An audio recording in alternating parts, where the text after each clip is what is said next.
A double shalom forever, my eternal family. Once again, this is session number 36, the doctrine of sin in the subject of hamartiology. To teach us today about salvation, the penalty of sin and its remedy, salvation from Jesus Christ, the pre existence and incarnation of Jesus Christ, life, death, and resurrection of Jesus, stages of salvation God's way, the doctrine of reconciliation. And to cover everything, I hope that he could cover all of this subject matter, but we thank God for his time and his service to this what we call our BAM Eternal Family. Let's all welcome, brothers and sisters, your professor of BAM Academy, Professor Dr. Bishop Maffy Barcelon. Let's welcome him with a round of applause. Amen. Amen. Amen. Amen. Amen. Amen. Praise God. Amen. Amen. Amen. Praise be to God. Amen. Praise God. Amen. Praise God. Praise God. Praise God. Hello. Praise Lord to God. Praise the Lord. Praise All right. Thank you, Bishop Harl. And can you hear me? I hope you can hear me. Yes, very clear. All right. So thank you, everyone, for joining us. Thank you for your tenacity, your outstanding perseverance. In the next few months, you will be reaching again another milestone of your achievement and journey. Hoping that you have learned so much from this platform. So my time of lecture begins now because minus the advertisement and everything. So, my time begins at 7:31. We end up at 8:31. And if you may, I will respectfully request that we finish at 8:45 or 9 because there is no more time to do a part 3 of these sessions because you are all graduating. Maybe God willing, we will be doing this next year. So again, please break out Bibles, notebook, pen. I believe you received the outline and plus the PowerPoint. Okay, so the last time we talked about so much things, hamartiology, origin of sins, and the power of sin, and followed that by church administrations, planning and administrations, evaluations. And now we're going to be concluding our subject matter today about remedy of sin, hamartiology part 2. So let's start with this. One of the reforms brought about by the tragic sinking of the best ship on the White Star Line. I don't know if you are aware, or most of you probably, or most might not be able to watch the movie Titanic. It is not a fiction, it is a real life that took place many years ago. So the White Star Line was, the requirement that all ocean-going vessels be equipped with adequate lifeboats. Even as when I was in the Navy, every ship should be equipped with adequate lifeboats commensurate to the manpower of the ship. So the Titanic carried enough, uh, only half its passengers. Brown says that while it sank, preventing panic was most important. Which is very true. Every ship panic should not be a part of our life. The more we panic, the more we become provoke. We become irritated. You are not thinking in the right mind. So preventing panic was the most important in every vessels. The maximum number of lives could be saved by looting only those people uh, smart enough to reach the boat deck. So no one would be told to go to the boats in order to prevent panics. In this way, the boat deck would remain free of panic for as long as possible. So those who remained in the warm and cozy and comfort of false security of the ship's bedrooms or utility rooms or public rooms would have to protect for themselves after the boats were gone. Praise God. Fortunately, God does not leave us, to protect ourselves or to protect for ourselves. He has already provided for our salvation long before even sins began. God already prophesied in the book of Genesis that a virgin birth will give to a son. Satan will strike his heel, but the Lord Jesus Christ will crush his head. So, God does not leave us to protect for ourselves. And praise God for that, because if God leave us to protect for ourselves, I don't know if we survive the beating in the harassment of the evil one. So he has already provided for our salvation through his son, our Lord Jesus Christ. So let's see what is salvation. I mean, a lot of people doesn't even know, even Christians doesn't have any deep insight about salvation. Simply say salvation is the process or remedy for sin. It is the preservation, from the wrath or the destruction that sin has brought us. Salvation is a preservation from failure, evil, and most especially the judgment of God. So the Greek word for salvation is soteria, which means deliverance, preservations, salvation. So salvation is the application of the work of Christ to the lives of us, the humanity.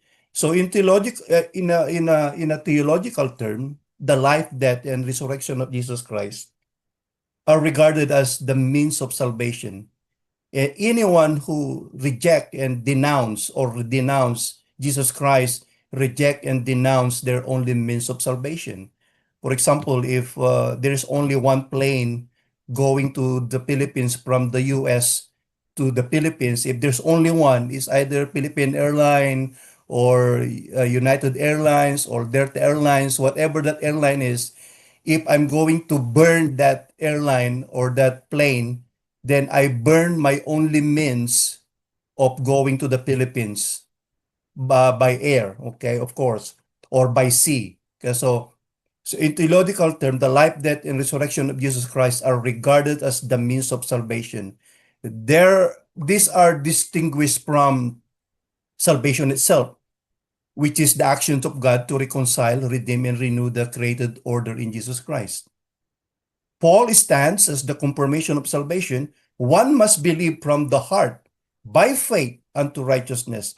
This is believing that Christ secured the means of salvation by his righteousness being offered on the cross and imputed to our account. So we accept his finished work, as the sole means of salvation. We confess or we agree with God that Christ secured all that was necessary for our salvation. And we then receive the glorious gift of salvation. There is nothing that you can do about. Even the law, no matter how good the law is, the law cannot save us. The law was given to let us know about sin, because without the law, we will never know sin. Law is pedagogos in Greek word, which means our instructor.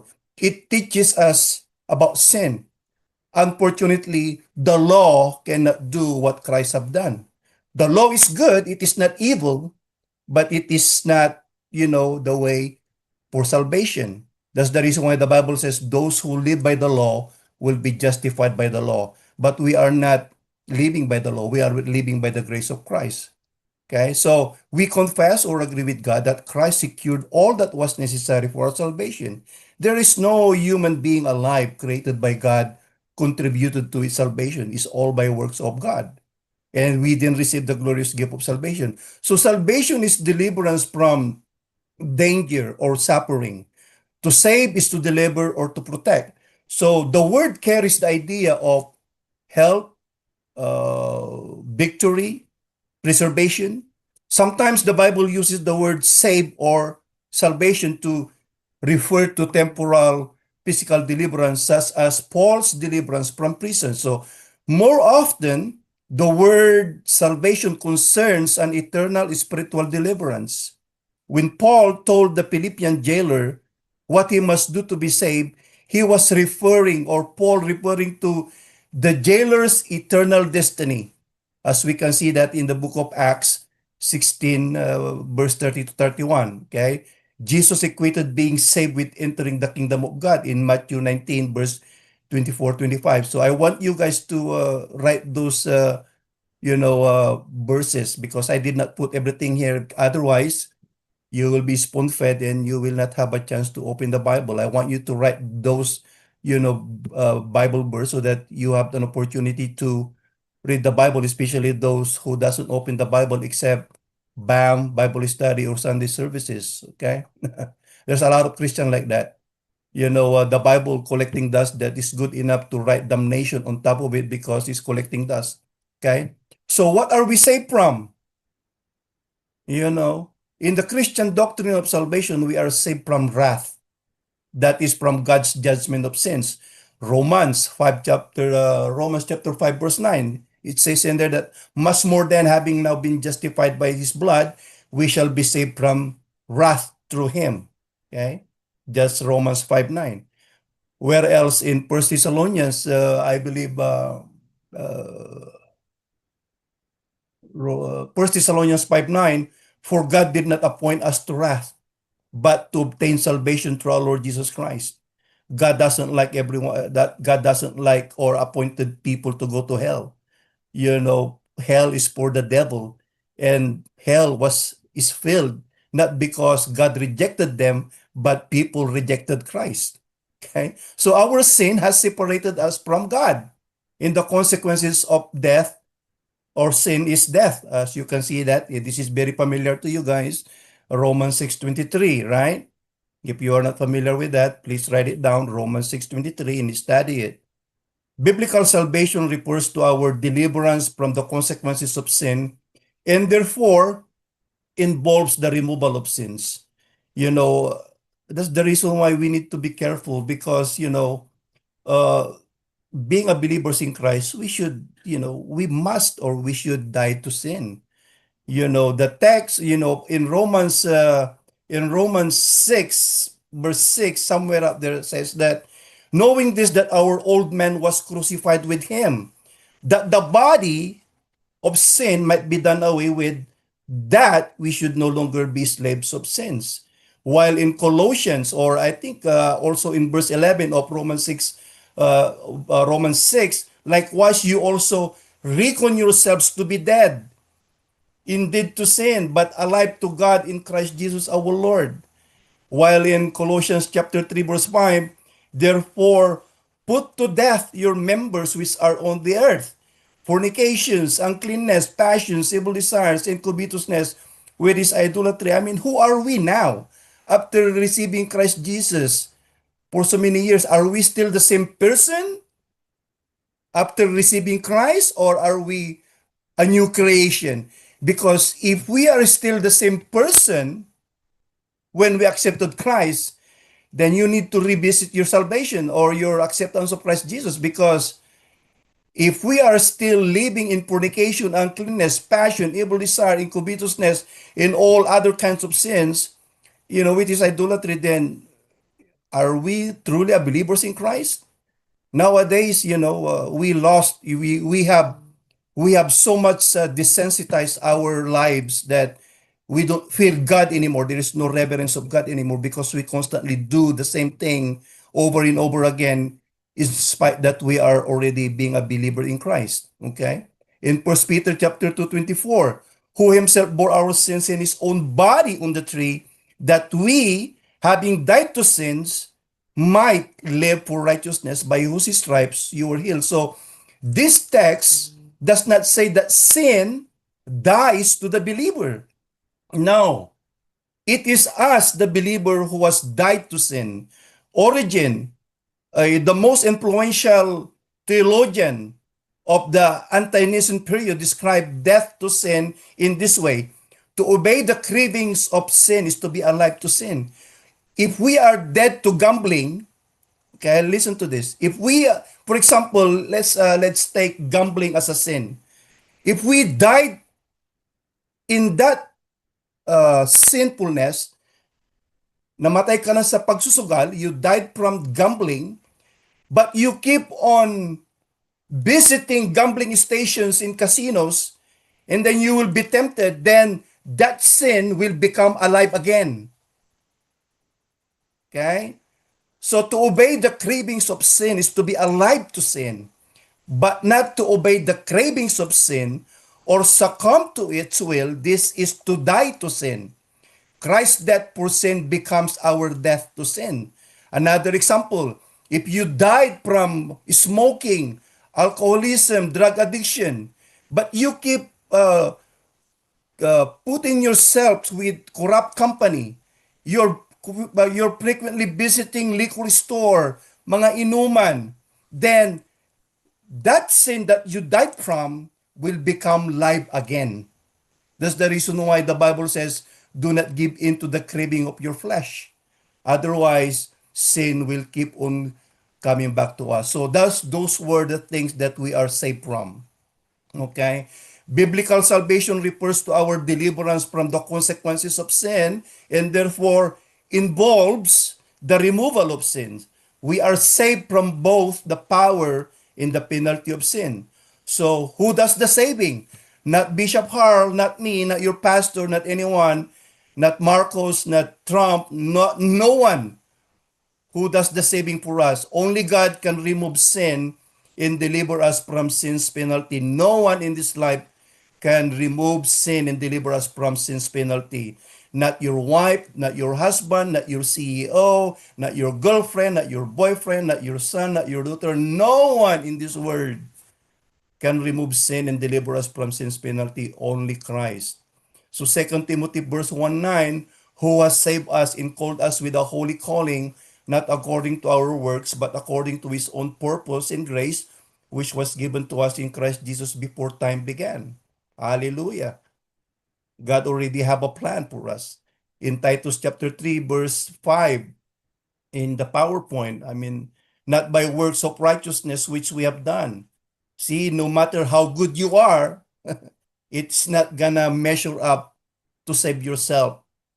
Even if you give your body to be burned, without being connected with Christ, those things mean nothings. Even if you give your money to the poor and day in and day out of your life, nothing, not by good works, no really. In the Bible, I don't see Roman Catholics, I don't see Calvinists, I don't see, Baptists, I don't see Islam, I don't see Mormons, Jehovah Witnesses. I see Jesus. What I see in the Bible is that you must be born again.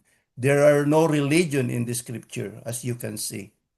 So not by works of righteousness which we have done, but according to his mercy, he saved us through the washing of regeneration and renewing of the Holy Spirit. So how does God save us? In the Christian doctrine of salvation, God has rescued us through Jesus Christ, nobody else. Even if you are going to flip the Bible, even if you're going to flip the whole word, no one can save us. And that's how God saved us through Christ Jesus. God has rescued us through Jesus Christ. John 3:17, for God did not send his son into the world to condemn the world, but that the world through him might be saved. This is funny because people can quote John 3:16. For God so loved the world that he gave his only begotten son, that who say, and then you ask them what is the next verse, and like they forgot, they don't even know. Why? Because the inconsistency of the scripture. Verse 16 of John 3:16, verse 17 support that idea. For God did not send his son into the world to condemn the world, but that the world through him might be saved. Because if God sent his son to condemn us, my goodness, we don't have any salvation at all.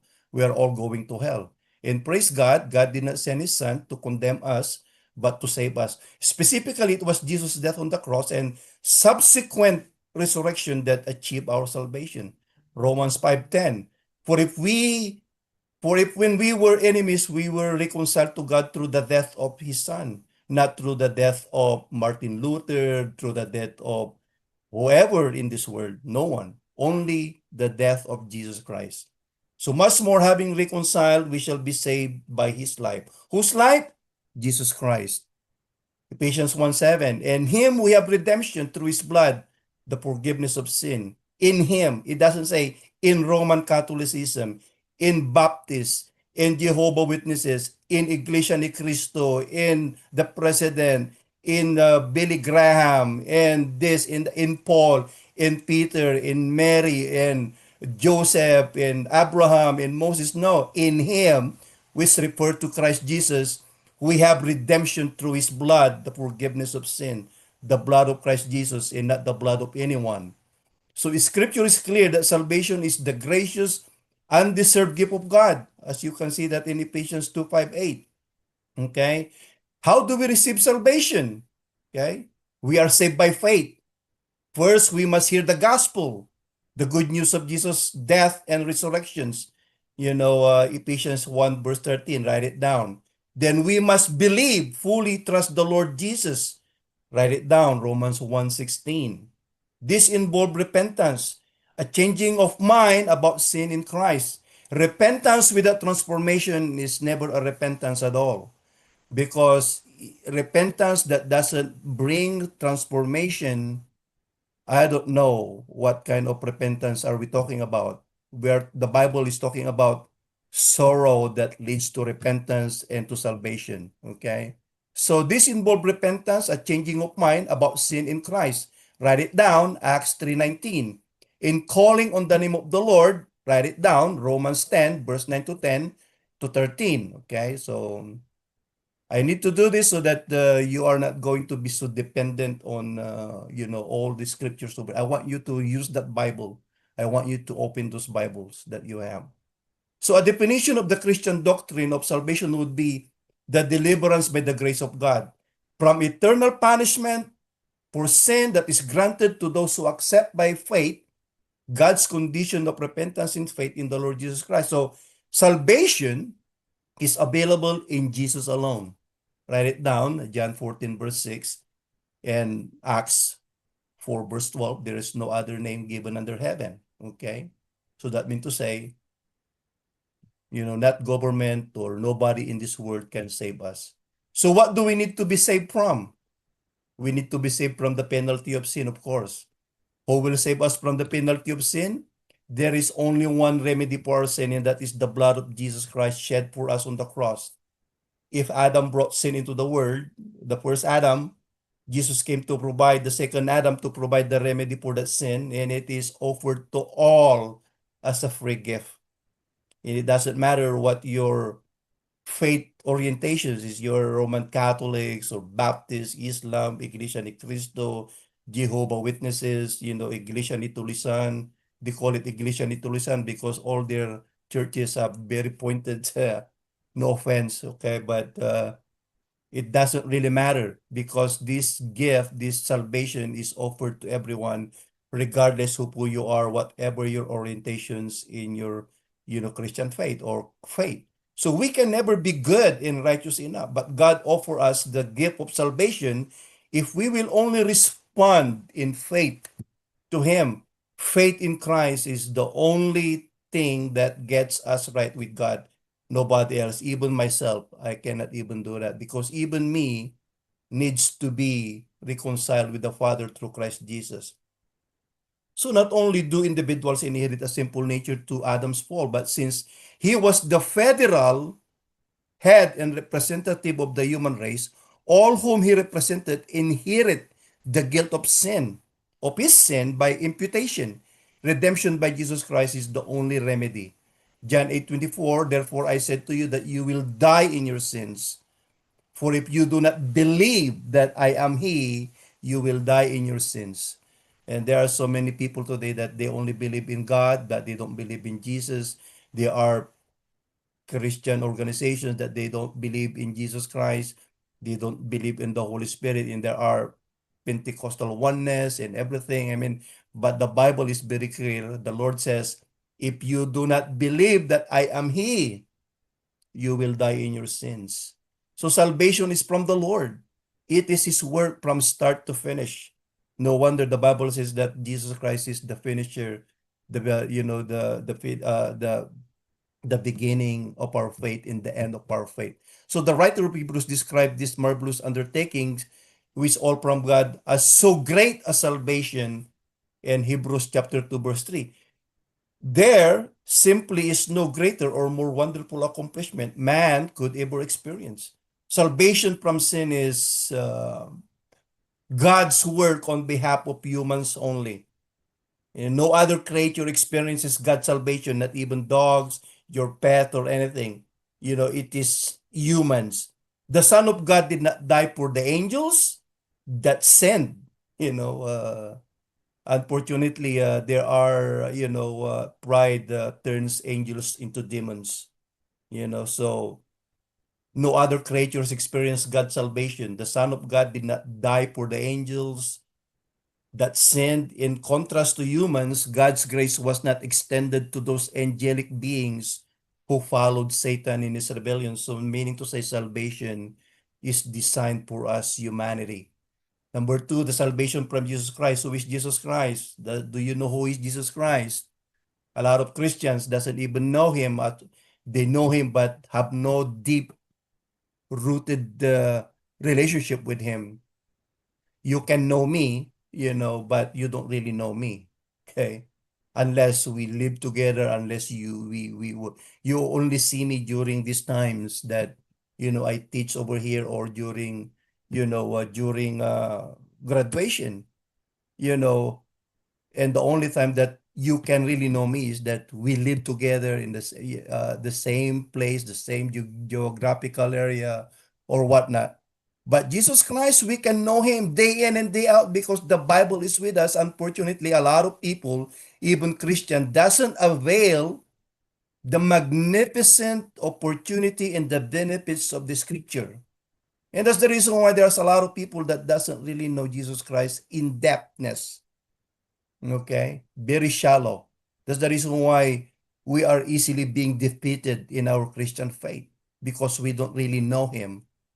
You know, my son sermons last Sunday is about the mustard seed. The mustard seed is so small that when you plant it, it grows up from 5 feet to 6 to 10 feet high on the surface of the ground, and even birds of the air, can perch their nests on the mustard seeds, on that mustards, that mustard.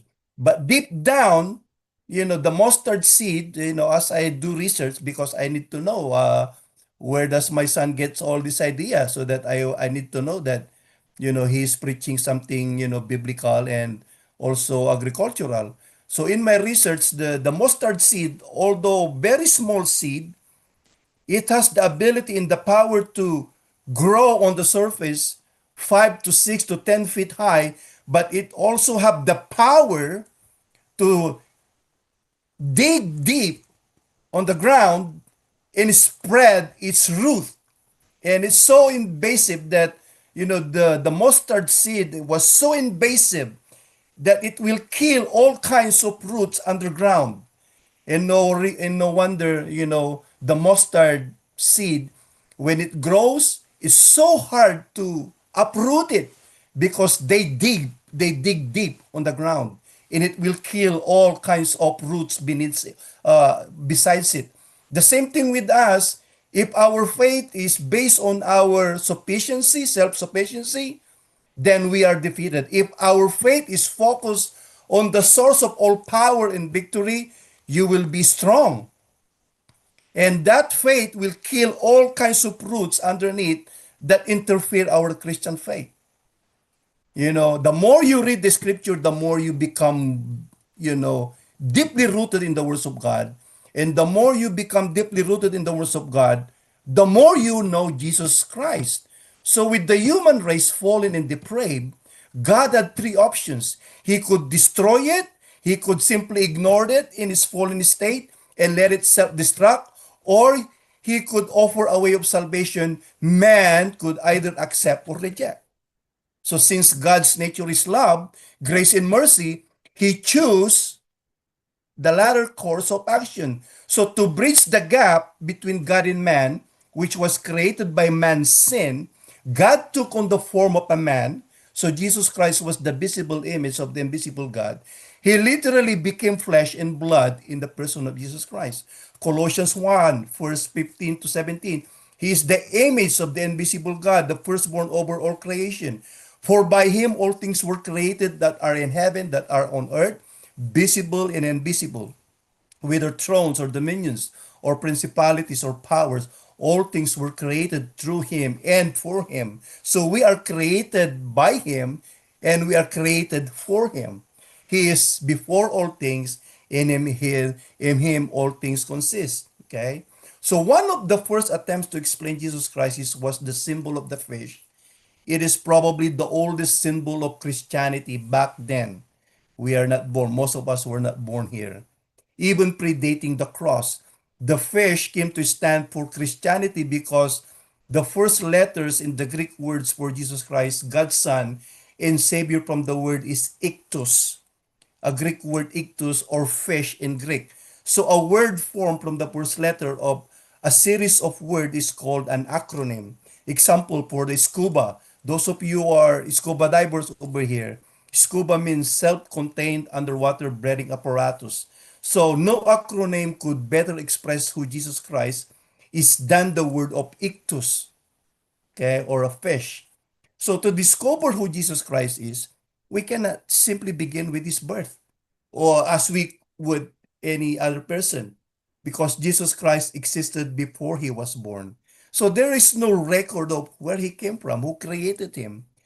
You know, I myself, every time I think of this, I go crazy because in my infinite mind, my limited wisdom, there's no way that I could be able to prove the beginning of Christ.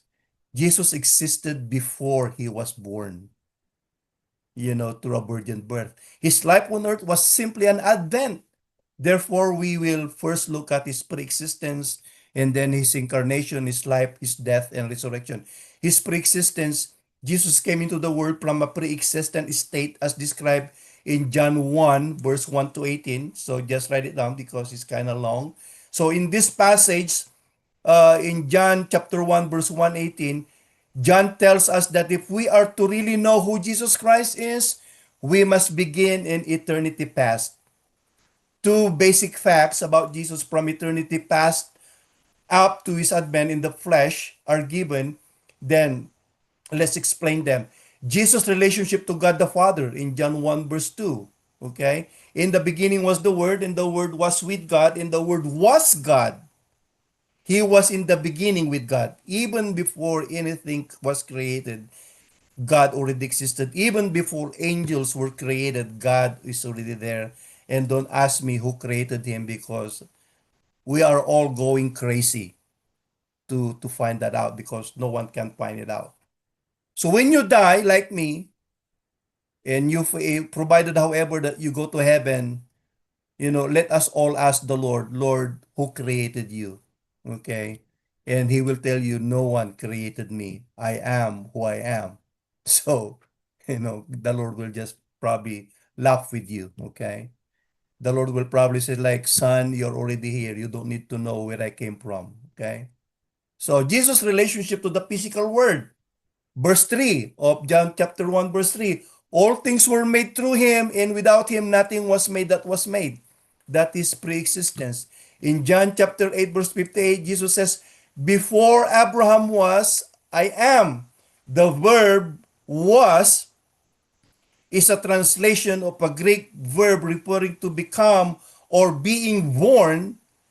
So, however, the verb am, hindi ito yung am ng kanin. Am comes from the Greek word or verb eme, not imi Marcos, but eme, which refers to existence with no reference to origin because God has no origin and he doesn't even have end. So therefore, this statement could be translated, before Abraham was born, I always was.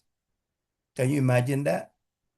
Amazing, huh? Even before Adam and Eve were created, or even animals were, because animals were created even before humans, and animals were just existing, but God created human out of the dust. Okay, and that man did not become a living being until God breathed into them the breath of life. Okay, so now that we understand the pre-existence of Christ, let's examine his incarnation. These are just brief explanation, guys, because our lesson today cannot be conclusive in its nature. You have to study like a Berean. You have to research more and more. Okay, these are just a brief summary to give you an idea. How about his incarnation? Incarnation means the incarnation. This is not the milk that you buy in the Philippines, okay? Evaporada or condensada. Incarnation means taking a body of flesh and blood. So the pre-existent Son of God came to earth and clothed himself in a human body. John chapter 1 verse 14. And the Word became flesh. The Word that was with God before now became flesh and dwelt among us. And we behold his glory, the glory of the only begotten of the Father, full of grace and truth.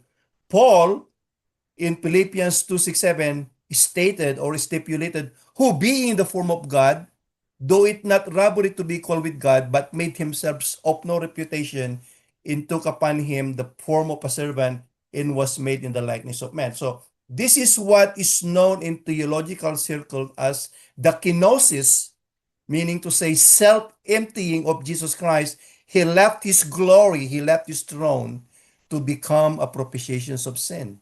Okay? Kenosis means he voluntarily limited the use of some of his attributes, particularly omniscience, omnipresence, and omnipotence. He deleted that while being a human because Jesus Christ is truly fully divine and fully human. Okay? He just voluntarily limited the use of those attributes of his deity, omniscience, omnipresence, and omnipotence. Okay, so however, Jesus did not give up or surrender these attributes because he did use them in a limited way at various times during his earthly ministry to verify the fact that he was God in the flesh. Especially when he resurrected. When he resurrected, he used his power of omnipotence, omnipresence, omniscience. He just went through the wall. But during his time of the ministry, he voluntarily limited the use of his omniscience, omnipresence, and omnipotence. Amazing, amazing. So the incarnation and kenosis are only possible because of the virgin birth. So this is something that we as Christian cannot deny the doctrine of the virgin birth. All of us true believers in Christ must accept and embrace the birth of Jesus Christ through virgin birth, but not putting Mary, above Jesus, because Mary was just a tool, okay, to give birth to Jesus Christ, which, of course, unfold the history of our salvations. Okay, so the incarnation and kenosis are only possible because of the virgin birth. The virgin birth of Jesus Christ has been difficult for many to accept, but the Bible clearly teaches it from the beginning to end. Let us read some verses about this to support our claim. Genesis chapter 3 verse 15. And I will put enmity between you and the woman, and this woman is Mary, and between your seed and her seed. Who is the seed? Jesus Christ. You know, he shall bruise your head, and you shall bruise his heel. This is the conversation between, the Father, the Lord God to Satan. Okay. Isaiah 7:14. Therefore, the Lord himself will give you a sign. Behold, the virgin birth or a virgin shall conceive and bear a son, and shall call his name Emmanuel. God is with us. In Matthew 1:18, now the birth of Jesus Christ was as follows. After his mother Mary was betrothed to Joseph, before they came together, she was found with child of the Holy Spirit. Okay, so the DNA of Jesus Christ is not the DNA of humanity or a flesh of created being of God, but the DNA of Jesus Christ was purely divine, not even having a DNA of Mary, because if she has the DNA of Mary, then the human blood is adulterating the royal blood of Christ Jesus. I don't know how to explain this because it is a miracle. So the Jesus, although he was in the womb of Mary, nursing through, what Mary eat and everything, but his blood, is purely divine. Because if it's not divine, then it is not qualified to save us from our sins. Okay? In Luke chapter 1, 26 to 35, now in the sixth month, the angel Gabriel was sent by God to a city of Galilee named Nazareth to a virgin betrothed to a man whose name was Joseph of the house of David. The virgin's name was Mary, and having come in, the angel said to her, "Rejoice, highly favored one. The Lord is with you. Blessed are you among women." It doesn't say that you will be one of the Savior. No, you are just blessed. Of all among women, you are blessed because you are chosen by God, but not necessarily that you have contributed to the salvations of men. No, because none was crucified on the cross except the Lord Jesus Christ. But when she saw him, she was troubled at his saying, and considered what manner of greeting this was. Then the angel said to her, "Do not be afraid, Mary, for you have found favor with God. Any one of us can be found favor in God. And behold, you will conceive in your womb and bring forth a son, and shall call his name Jesus. He will be great and will be called the Son of the Highest, and the Lord God will give him the throne of his father." So the throne of God was not given to anyone, but Jesus. "And he will reign over the house of Jacob forever, and of his kingdom there will be no." And then Mary said to the angel, "How can this be, since I do not know a man?" Meaning to say that, how can this be, since I do not know a man?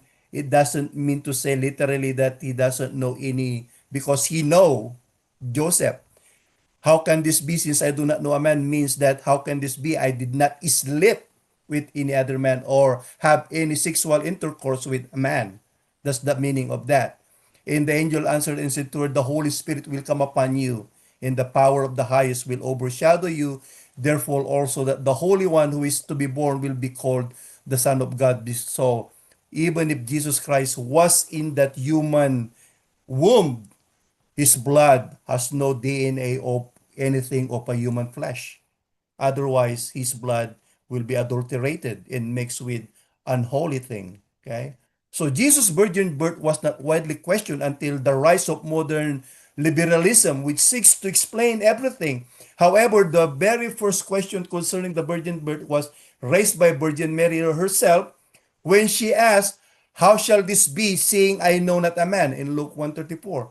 What was God's answer to this question? Which so many have asked since that time. Jesus was genuinely and totally divine. God incarnated. But we must also understand that at the time, or the same time he was totally human, this truth is clear throughout the New Testament. Examine the following verses. Luke chapter 2, verse 52. "And Jesus increased in wisdom and stature and in favor with God and man." And say 1 Timothy 3:16, "And without controversy, great is the mystery of godliness." So that's the reason why I cannot even explain this, because no human being, even they have 1,000 IQ, they cannot explain this mystery. In the book of Deuteronomy 28 says that there are mysteries, secret things only belong to God. So perhaps when we all die, let us ask the Lord, what are those mysteries? But while we are here on earth, there are so many things that we cannot understand, and just leave it that way. God was manifested in the flesh, justified in the spirit, seen by angels, preached among the Gentiles, believed on in the word, received up in glory. Okay, so in John 1:14, "In the word became flesh and dwelt among us, and we beheld his glory, the glory as of the only begotten of the Father, full of grace and truth." Full of grace and truth. No lies. Unlike us, we are full of lies. You know, 1 Peter 1:20, "He indeed was foreordained before the foundation of the world," meaning foreordained means he was already, set aside before the foundation of the world, but was manifested. He was manifested in the last days. He was manifested during his birth. Until now, he is being manifested to us through the Holy Spirit and through the scripture. First John 1 2, the life was manifested, and we have seen and bear witness and declare to you that eternal life which was with the Father and was manifested to us. So, meaning to say, eternal life was with the Father, who is the Word in the beginning, and was manifested to us through Jesus Christ in the flesh. So, if you've seen Jesus Christ, you've seen the Father. Okay? First John 3 5, and you know that he was manifested to take away our sins, and in him there is no sin. Because if Jesus Christ is sinful, then he is not qualified to die for our sins. First John 3 8, he who sins is of the devil. Okay? For the devil has sinned from the beginning. For this purpose, the Son of God was manifested, that he, Jesus Christ, might destroy the works of the devil. That's the reason why we are not fighting for victory. We walk in the path of victory through faith in Christ Jesus. Hebrews 4:15, for we do not have a high priest who cannot sympathize with our weaknesses, but was in all points tempted as we are, yet without sin. As impossible as it may seem, Christ was totally divine and totally human at the same time. The divine human nature of Jesus Christ is unfathomable to our finite mind. So I'm sorry I cannot explain this to you, because I myself, blow away my minds on these things. Romans 11:33, oh, the depth of the riches, both of the wisdom and knowledge of God, how unsearchable are his judgment in his ways past, finding out Romans 11:33. So therefore, let's move on to his life. As strange as it may seem, the human advent of Jesus Christ confirmed his deity. For what greater evidence could one present than to live, a perfect life? We read in Hebrews 4:15, he was in all points tempted like as we are, yet without sin. Jesus, could stand before his enemies and challenge them to name a single sin which he was guilty. John 8:46, which of you convicts me of sin? And if I tell you the truth, why do you not believe me? So the conclusion of Pilate is the verdict of the ages. I find no fault in this man. Luke chapter 23 verse 4.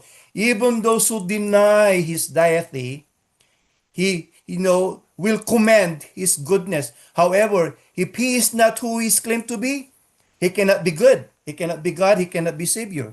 He can only be the greatest fraud in history.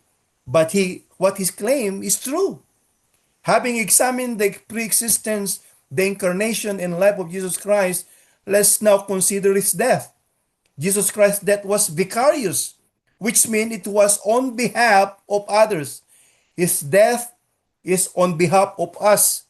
His death accomplished for us what we could not do ourselves. Okay? In Romans 3:23, for all have sinned and fall short of the glory of God. Anyone here who think they are perfect, you don't need a church. Why do you need a church? Because church is a place for sick and sinful people like me. And if you think you are free, or if you think you are perfect, you don't commit sin, then why do you need church and why do you need God? The Bible says that I came to seek was for lost. I am lost. I don't know about you. Because if you are not lost, then you cannot be found and you go to hell. Okay? So in 1 John 2:2, and he himself is the propitiation for our sins, and not for ours only, but also for the whole world. This is one thing that I don't like about Calvinism, because the election. So even if I accept Jesus Christ as Lord, just because I am not elected, then I will not get saved. And that's their teaching. And the limited atonement, I thought the atonement is for the whole world. It is right here. In 1 John 2:2, and he himself is the propitiation for our sins, and not for ours only, but also for the whole world. So the Calvinism teaching is that, the atonement of Christ is limited. But the Bible says otherwise. The atonement or the propitiation for our sins is for the whole world. So, however, there is more to study of who Jesus is, for we must finally look at his resurrection. Okay? The resurrection of Jesus Christ is the most authenticated event in the history of the world. Efforts to prove it as a sham stumble all over themselves. So the meaning to say that the authenticity of the Gospels, along with other New Testament records, has remained unshakable for centuries, even to the present day. Moreover, it is kind of like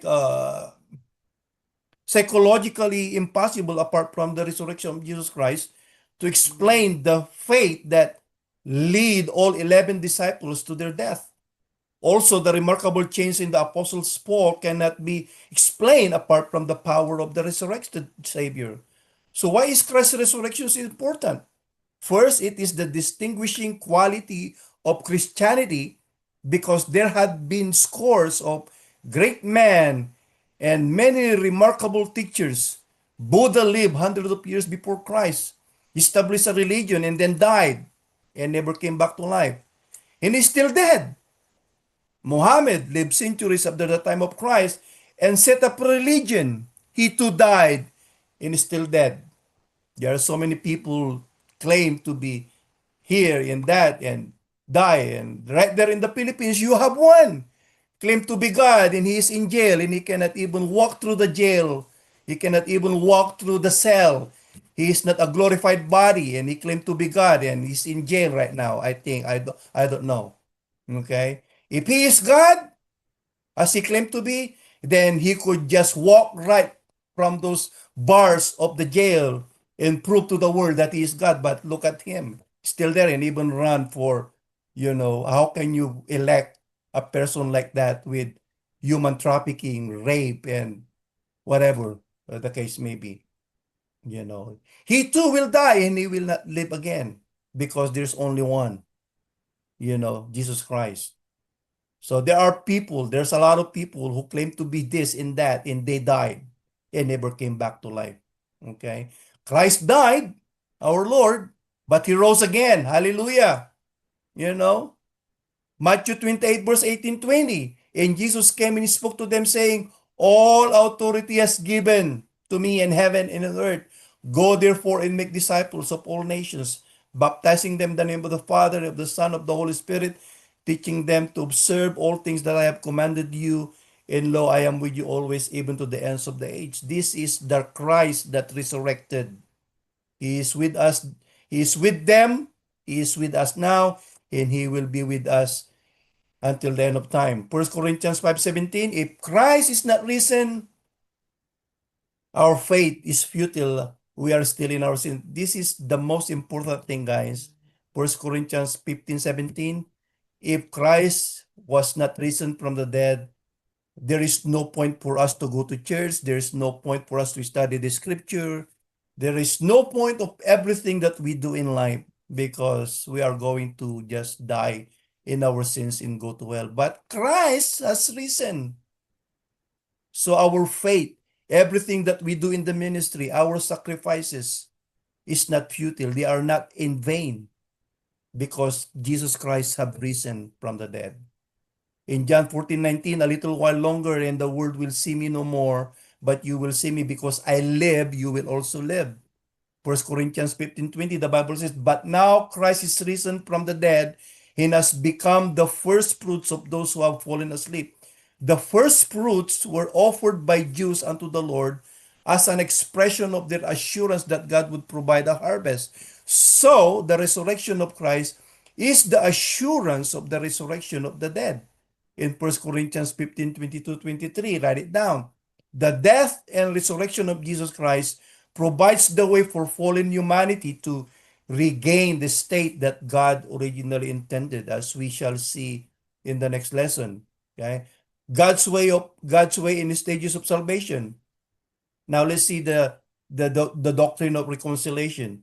The meaning of reconciliation is the act of God whereby the state of enmity and estrangement existing between God and man is changed to a state of peace and fellowship.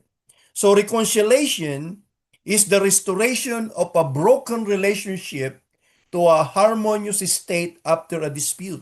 That's the reason why Jesus Christ reconciled us to the Father, and we are now at peace with God. Peace with God is different being at peace with God. Now we are reconciled to the Father through the work of the Lord Jesus Christ in the cross. So it is the bringing of accord out of discord between two parties. Christian reconciliation is the work of God through Christ by which he restores us, mankind, to a favorable relationship with himself. So that's the reconciliation. And this reconciliation cannot be done by humanity. Not your president, not our president. Nobody, basically, in literal term, nobody in this world can bring us to be at peace with God except Christ Jesus alone. So without Christ in your life, you can never be reconciled to the Father. So it's very important for us to understand that Jesus is the only way, the truth, in the life, as he is stated. So the relationship between atonement, propitiations, and reconciliation, while he was here on earth, Christ made an atonement for the sins of all men by shedding his blood on the cross. Okay? Isaiah 53:6, this is too familiar. All, we, like sheep, us like a sheep, we are all gone astray. All of us, we live on our own ways. We have turned everyone to his own way, and the Lord has laid on him the iniquity of us all. Whose iniquity? Us. God put all our iniquity upon his Son. In reality, he put our sins upon him. The Lord has laid on him the iniquity of us all. Him is the Lord Jesus Christ. In Isaiah 53 verse 8, he was taken from prison and from judgment. And who will declare his generation? For he was cut off from the land of the living. This is the death of the Lord Jesus Christ when he was crucified. He was cut from the land of the living. For the transgressions of my people, he was stricken.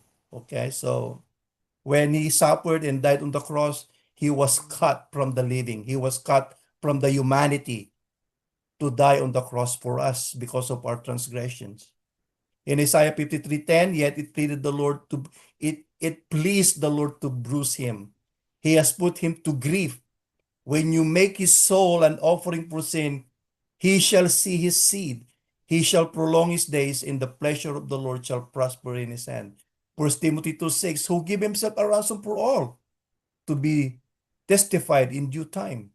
1 Peter chapter 2, verse 24, who himself bore our sins in his own body on the tree, that we, having died to sins, might live for righteousness, by whose stripes you were healed. I like this one because by his sufferings, by his wounds, we are healed. Not only healed of our sinfulness, but we are healed of, diseases and sicknesses. We are healed of anything that Satan could possibly inflict us just because of the wounds that Jesus Christ, suffered on the cross. When he rose from the dead, ascended back to heaven, and presented his blood, meaning to say his works of atonement to God, God was propitiated. Propitiation means appeased, pacified, placated, satisfied. The Lord God the Father was satisfied on the death of his Son Jesus Christ. And he was reconciled to all men, and man reconciled to the Father. I like this one because the Father was reconciled to us, and us reconciled to the Father just because of one man's work. So a type of the above state work on the Day of Atonement, the Jewish high priest shed the blood of a goat at the brazen altar and made atonement for Israel's sins of the past year. Then he carried the blood of the slain goat into the Holy of Holies and presented it to God. When he did this, God was propitiated, meaning to say his righteous anger against sinning Israel was appeased, and he was reconciled to at peace with Israel again, and was able to bless Israel. You can see that in Numbers, I believe, Numbers chapter 6, verse 22 to 27. So without violating his own righteousness in doing so, the same thing with Jesus Christ. He did not went and he died. He did not offer a bull to die and to be crucified on the cross, but he offered himself to die on the cross so that we will be reconciled with God, just like Israel was reconciled to the Father with having, those goat and animals, that they are sacrificed. So why is there a need of reconciliation? All men were estranged from God in the fall of man. Adam transgressed God's commandment, so caused the righteous God to be estranged from him and from, the yet unborn race in his loins. So we need reconciliation because we are estranged from the Lord. Okay? All men are born estranged from God. We are born with Adam's sins imputed to us, and with Adam's fallen sin nature imparted to us, them, so are born estranged from God. So because of that sin of Adam, we are estranged, from God. Okay, number 4 or number 3, all men further estranged themselves by God by personal sin. The more we commit sin, the more we live contrary to God's word, the more we are getting ourselves estranged farther from the Lord because of our personal sin.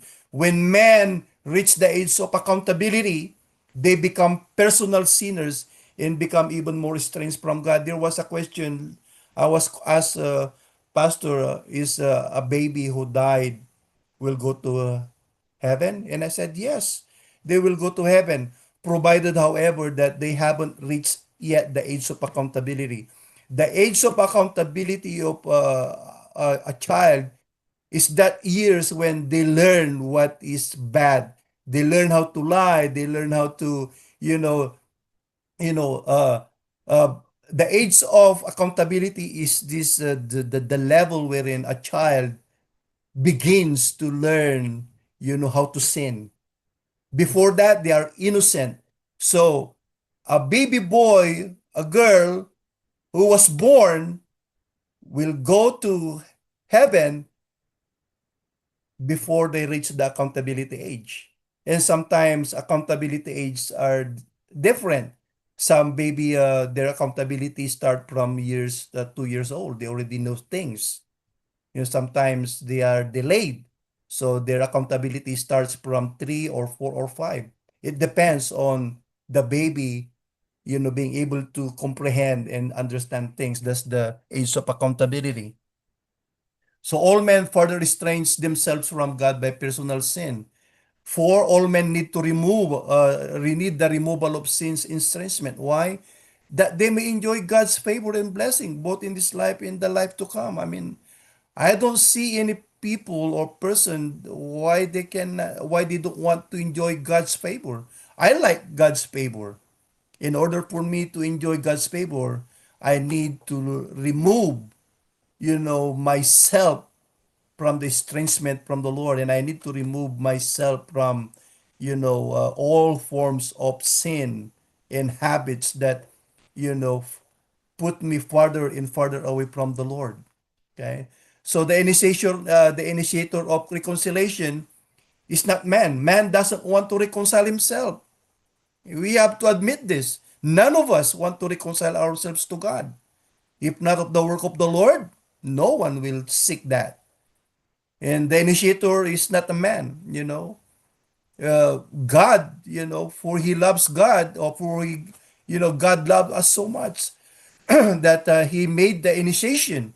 So man doesn't want to reconcile himself to God, for he loved God's rival kingdom, the kingdom of sin. In John 3:18 verse 21, he who believes in him is not condemned, but he who does not believe is condemned already, because he has not believed in the name of the only begotten Son of God. And this is the condemnation, that the light has come into the world, and men love darkness. Look at that. John 8 or John chapter 3, verse 18 to 21. Look at verse 19. And this is the condemnation, that the light has come into the world, and men love darkness rather than light. In spite that Jesus Christ is already our Savior, why in the world we still living in sin? Why do we still like to live in sin? Why do we still like to do those things that God condemns?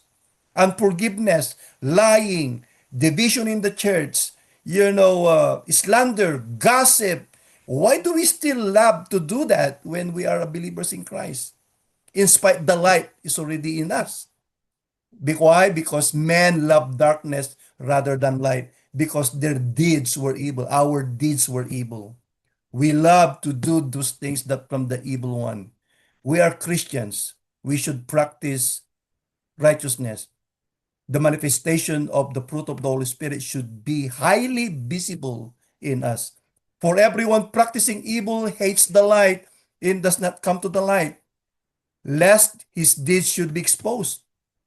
But he who does the truth comes to the light, that his deeds may be clearly seen, that they may have been done in Christ Jesus. Okay? And besides, he can reconcile himself to God. For to be reconciled to God, he would have to first pay for his sins. In this payment is eternal death, eternal separation from God. So, who was the initiator? Naturally, it's God. Because of his love for sinful men, us, God took the initiative. 1 John 4:10. In this is love. Not that we love God, but that he loved us and sent his son to be the propitiation for our sins. And we have to admit, we love the word. And I remember about 3 weeks ago, Bishop Harl, those of you who attended the prayer warriors, there are three things that of our enemies. First is our flesh, the world, and Satan. And unfortunately, we Christians sometimes cling to the flesh, cling to the world, and cling to Satan. We as a believer in Christ, we cannot let our right hands on, we cannot let our right hand hold on to God, and then our left hand is holding to Satan, the flesh, or the world. It cannot be. It's either both hands is on the Lord or nothing at all. And so the initiator was God. Because of his love for sinful men, God took the initiative. 1 John 4:10, write it down. I think it's already also in the PowerPoint. And this is love, not that we love God, but that he loved us and sent his son to be propitiation or atonement for our sins. He reconciled himself to man through the cross work of Christ. In return, we are being reconciled to the Father through that cross. So now all things are of God, who was reconciled us to himself through Jesus Christ. He has given us the ministry of reconciliation. That is, that God was in Christ reconciling the world to himself, not imputing their trespasses to them, and has committed to us the word of reconciliation. And that's the reason why we as a believer in Christ, it is our job to go and preach the gospel so that other people will also be reconciled to God, through Jesus Christ. We are not doing the reconciliation. We are, a tool for that reconciliation. By us going to preach the gospel and do evangelization, we are being used by God for people to be reconciled to the Father. We are just pointing the way, but we are not, reconciling man to the Father. That's the job of Christ. Now then, we are ambassadors for Christ, as though God were pleading through us. We implore you on Christ's behalf, be reconciled to God, because before we can reconcile other people to God, we must first be reconciled. Okay? For he made him who knew no sin to be sin for us, that we might become the righteousness of God. While man was yet his enemy, Romans 5:10, very familiar. For if when we were enemies, we were reconciled to God through the death of his son, much more having reconciled, we shall be saved by his life. Okay? Amazing. So what are the two sides of reconciliation? The divine side. Okay? God, the divine side, God reconciled himself to the world through Christ's death on the cross. God imputed the world's sins to Christ, and so no longer to the world. Write it down in 2 Corinthians 5:19 to 21. Christ paid for the world sin through his death on the cross. 2 Corinthians 5:21. God was propitiated and he was reconciled to the world. 2 Corinthians 5:18 to 21. Okay? God was free to bestow his righteousness upon those of the world who become reconciled to him. 2 Corinthians 5:21. So just write those things down, and I want you to search this. Okay, you cannot just swallow everything I'm saying without even looking at the scripture. I want you to be aggressive. Did Bishop Maffy tell this right? Did he use the proper word? Did he use the proper scripture? You cannot just keep on swallowing because you might not know I'm already teaching you wrong doctrine. Okay? I am only responsible to what I'm saying, but I am not responsible how your understanding is. Okay? So that's the divine side. The human side, sinners reconcile themselves to God when they obey the message of reconciliations. So meaning to say that we cannot reconcile ourselves unless we obey the message of reconciliation. God sent forth ambassadors of Christ, gospel ministers. The reason why you and I are believers in Christ, because God sent somebody to pray for us. God sent somebody to minister to us. And we should do the same thing. Write it down, 2 Corinthians 5:20. God make these ambassadors us as a ministers of reconciliation, 2 Corinthians 5:18. God gave these ambassadors us the word, the message of reconciliation, 2 Corinthians 5:19. These ambassadors us preach the message of reconciliation, but we are not the one reconciling people. It's Jesus. We are just a tool to point the way to Jesus. And once they receive Jesus, Jesus reconciled them to the Father. So these ambassadors us preach the message of reconciliation. 2 Corinthians 5:20, then all the way to 2 Corinthians chapter 6, verse 1. They us preach to the world. God is through the cross, the work of Christ reconciled to you. Now we beseech you, be reconciled to him and receive the righteousness of Christ. Sinners obey the ambassadors, us, the reconciliators, as a tools. So sinners obey us, the ambassadors' message of reconciliation, and reconcile them, pointing them to God, and Jesus Christ will do the reconciliation to them to the Father. So then God and believing sinners are reconciled to each other, and God is able to bestow Christ's righteousness on these believers without compromising his own righteousness in doing so. So what is the result of reconciliations? God is reconciled to man, and man is reconciled to God. God is at peace with man, and man is at peace with God. Amazing glory. So now that we know who God, man, and Jesus Christ are, as well as what the result of sins are, we have a foundation for understanding salvation. We have already concluded that because of sin, man is in a fallen state. Therefore, we can never fellowship with God until that sin is dealt with. So what can God do about this terrible dilemma? One possible solution would be for God to simply wipe the slate, clean, and act as though sin has never happened. As simple and ideal as this solution might appear, it is not consistent with God's nature. For him to allow man in a sinful state to enter into his presence would require the compromise of God's holiness. That's why we need to stop sinning. Although we sin, but we need to not become a sinner. Okay? Holiness not only means God cannot sin, it also means he cannot ignore sin. So if we keep on sinning, watch out, because there will be a repercussion for this. So the idea of God's overlooking sin may seem attractive, but it would make God indulgent, permissive, in the long run of no benefit to us. So for man to regain the original state God intended, he has provided a way of salvation that is clearly revealed in the scripture. Okay? So we have to be careful on this one. When most people think of salvation, they consider it only in terms of redemption from sin or rescue from hell. However, a careful study of salvation from biblical perspective reveals that it involves three different stages, beginning with regeneration. The second stage of salvation, which is also called conversion, is immediate. It occurs immediately upon receiving Christ Jesus as Savior. The moment you receive Christ Jesus, your generation begins. There are two elements that are always involved in regeneration. Okay? And reading in the Gospel of Luke, chapter 13, verse 3, I tell you, no, but unless you repent, you will all likewise perish. So repentance is number one. Two, in Acts 3, verse 19, repent therefore and be converted, that your sins may be blotted out, so that times of refreshing may come from the presence of the Lord. Until we repent, a time of refreshing will not come from the Lord.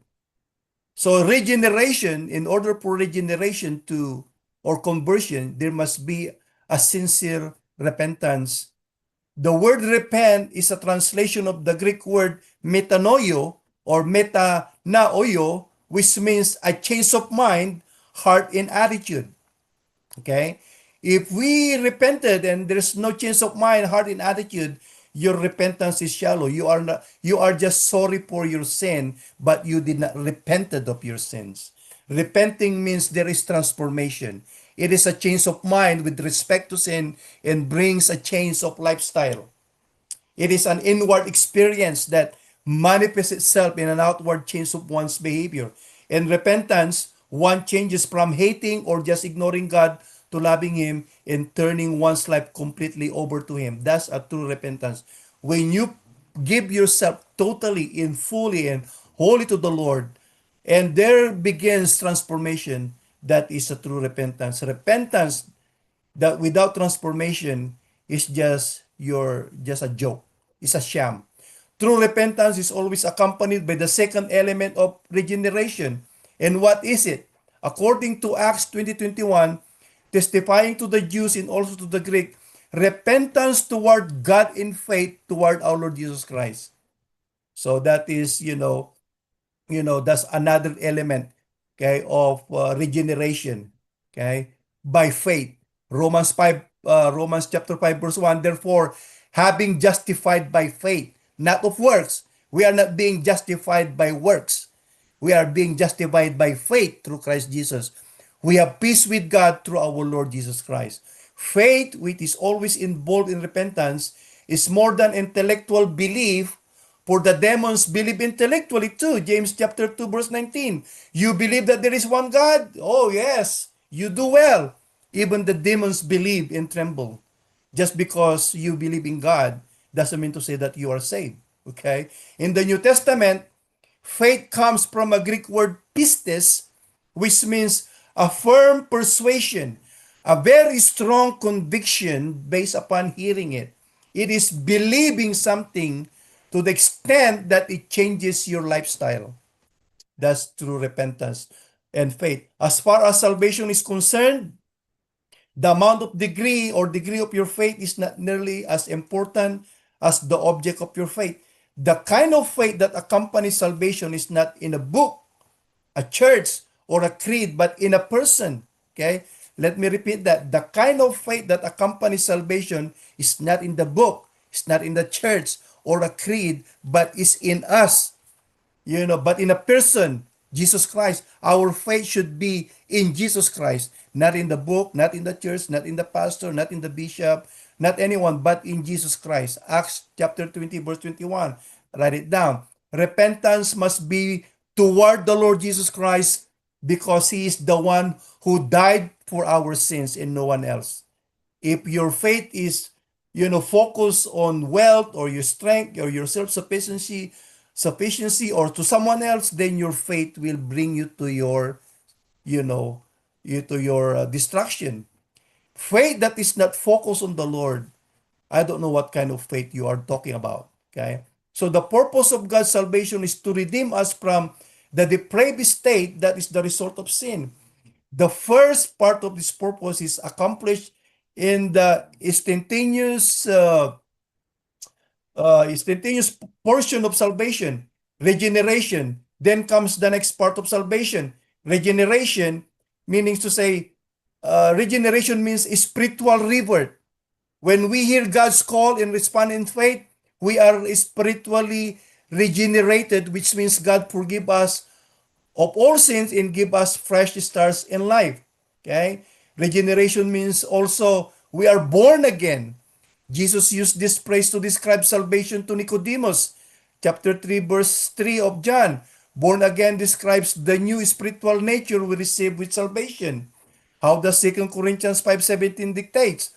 Therefore, if anyone is in Christ, he is a new creation. All things have passed away. Behold, all things have become new. That's the reason why I said a while ago, if we are still the same person many years ago before we receive Christ, and we are still that same person now that we're a Christians, then what happened to a new creation? It didn't came. The old thing is still in us. Then how can we become a born again? Because born again says that if anyone is in Christ, you and I should be a new creation. Our lifestyle, our habits, everything that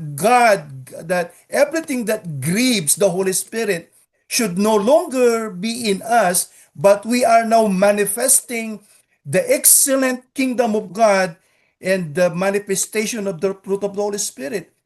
When before we receive Christ, we're a gambler, we're addicts, we are alcoholic, we are a gossiper, and decades later, we are still the same person. How can you become a born again? It cannot be. There must be a transformation. There must be changes. Otherwise, you are not a Christian at all. The new never came. The old things still the same. Because as far as I know, 2 Corinthians 5:17, if anyone is in Christ, that person is a new creation, new lifestyle, new habit.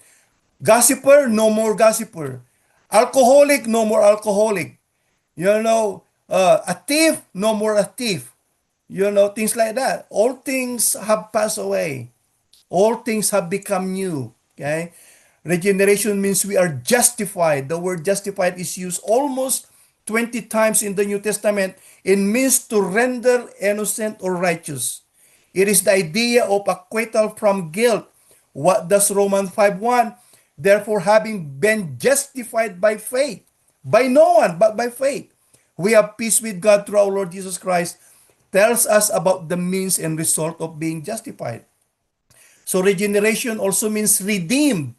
The verb translated redeem in the New Testament in a Greek form, exagorazo, denotes to buy out. Jesus Christ buy us out from sin, the grip of sin, and the bondage of sins, and the penalty of sin, especially to buy a slave out of the slave market to give him or her a freedom. So when Jesus died on the cross, he paid the price to redeem us from slave market. Okay? Then we come to sanctification.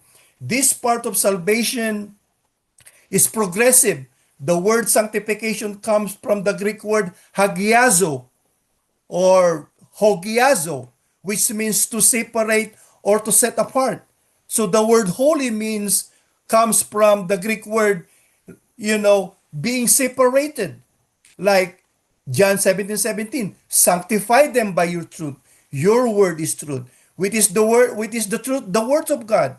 If you are not reading the word, then you will not know the truth. If you do not know the truth, then the truth will not set you free, because every truth is being written in the scripture. And most of us who doesn't read the scripture on a daily basis, you only know partial of the truth, but you don't know the whole truth. In order for us to know the whole truth, we need to dig in and soak ourselves to the scripture, just like a sponge. A sponge that is not soaked in water, no matter how squeezed, no matter how hard you squeeze the sponge, it will not give you water because there is nothing in it, not even a moisture. But if a sponge is soaked in water, when you need the sponge, you have water to use. The same thing with us believers. If we are not soaked in the scripture, we are easily being defeated by the enemy because we do not know the truth. And John 17:17 says, sanctify them by your truth, Lord. Your word is truth. So 2 Thessalonians 2:13, but we are bound to give thanks to God always for you, brethren, beloved by the Lord, because God from the beginning chose you for salvation through sanctification by the Spirit and belief in the truth. So what is the purpose of sanctification? You can see that in 1 Corinthians chapter 1, verse 30 to 31. But of him you are in Christ Jesus, who became for us wisdom from God and righteousness in sanctification and redemption. Verse 31, that it is written, he who glories, let him glory in the Lord. That's the reason why sanctification is our process while we here on earth. So what is the goal of sanctification? 1 Corinthians chapter 1 verse 89, who will also confirm you to the end that you may be blameless in the day of the Lord. This is the power in the goal of sanctification, so that when we reach our final destinations in heaven, we are going to be presented blameless because of the power of sanctification. God is faithful, by whom you were called into the fellowship of his Son, Jesus Christ our Lord. Ephesians chapter 1 verse 4. Just as he chose us in him before the foundation of the world, that we should be holy and without blame before him in God, in love, or before him in love.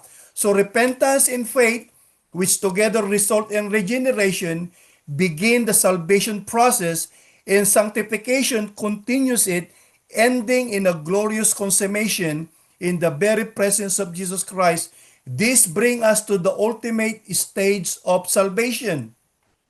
Regeneration is instantaneous, but sanctification is a progressive. Sanctify, translate a Greek word sanctify in a Greek word hagiaso, which means to separate or to set apart, is being set apart from the world to be used by God.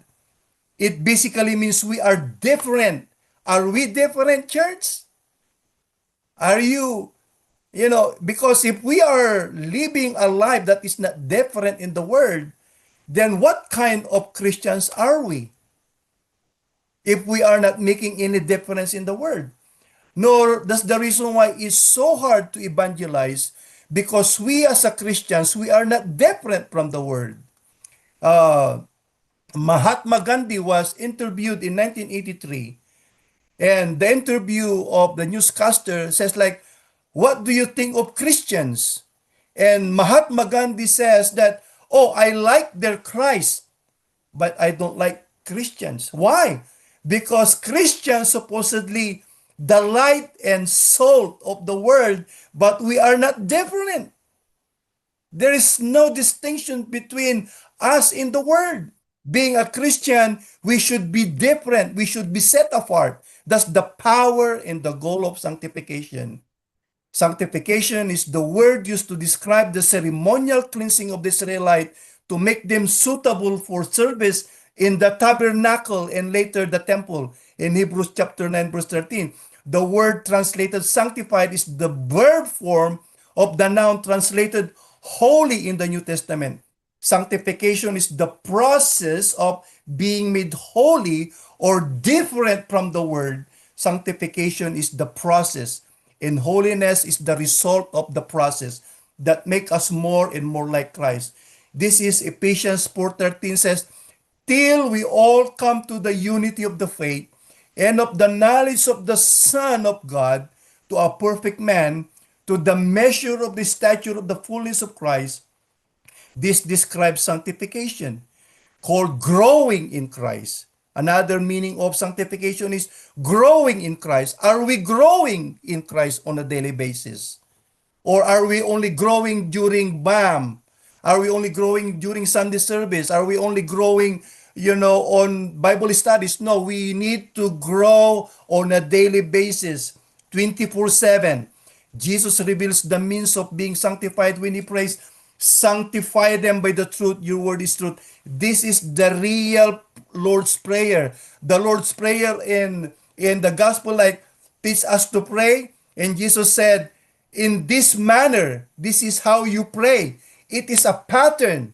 That's not the Lord's Prayer. The Lord's Prayer is here in John 17:17. When he prayed to the Father, Father, sanctify them by the truth. Your word is truth. He is praying for the Christians back then and now. So the information we need to be sanctified is found in the Word of God. And now we end up here in glorification. This is our final stage. Glorification refers to complete salvation, which will only be realized in heaven. So regeneration, sanctification, and glorification. We will not experience this stage of salvation until Jesus returns. This does not mean we are not saved until we get to heaven. For eternal salvation begins the moment one turns to Christ in repentance and faith. So that person then grows in knowledge and grace all through his physical life, culminating with his glorification in heaven. This does not mean we are not saved until we get to heaven, for eternal salvation begins the moment we sincerely and truthfully repent and in faith accept Christ Jesus as Savior. Then we grow or sanctified, and it finishes our glorification when Jesus returns. In heaven, we will have our glorified bodies like that of Jesus. The word glory, doxa in Greek word, means manifestation of perfection in righteousness. So the Bible tells us we have sinned and fall short of the glory of God. Sin not only caused the human race to fall short of God's glory spiritually, but also physically. So the bodies we now live in are but shells, and what they will be in heaven when not only our spirit but also our bodies will be redeemed. Okay? So the Bible teaches salvation is in four parts of its stages.